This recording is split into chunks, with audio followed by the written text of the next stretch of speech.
Syria, or Beirut, Lebanon. The Listen to this inhabitants of all brainwashing. those cities have a decree to annihilate Israel completely. And they don't tell you this on the news. And even today, and I'm saying, even unless you get worldnetdaily.com, you get your news from there, and you listen to some Fox News, some stuff will come across, but most of the major news reporters cover it up. Most of the nations today refuse to acknowledge Jerusalem as the capital city of Israel. They like to say it's Tel Aviv. But it has been since 1967, since it was recaptured.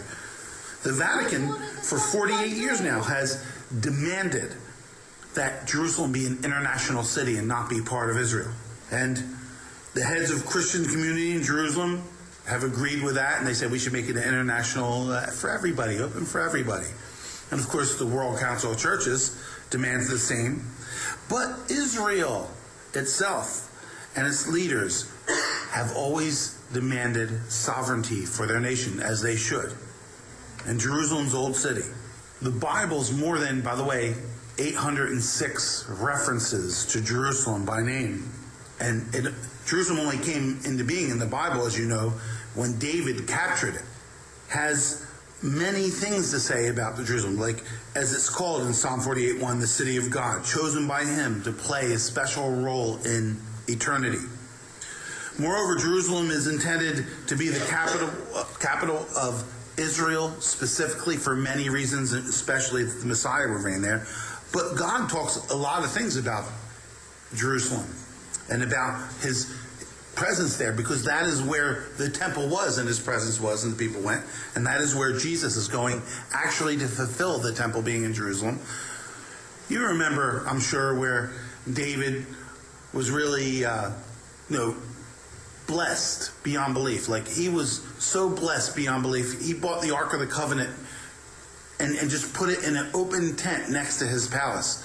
And he was out there on his porch one day and looked at that thing and said, yeah, man, here I'm living in a palace that's made out of this best cedar trees from Lebanon, and there's just a canopy over the ark out there. So David purposed to build God a house.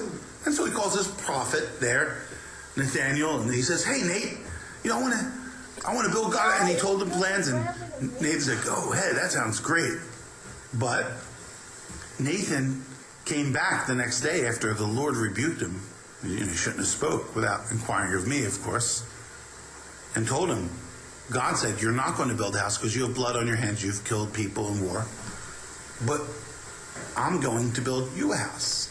Your son is going to build it. Now, in the natural, God was talking about the temple that would be built, Solomon's temple.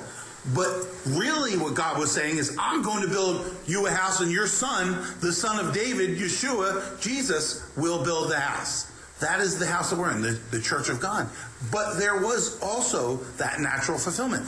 When God says something, it isn't just one thing to be understood by one person at one time.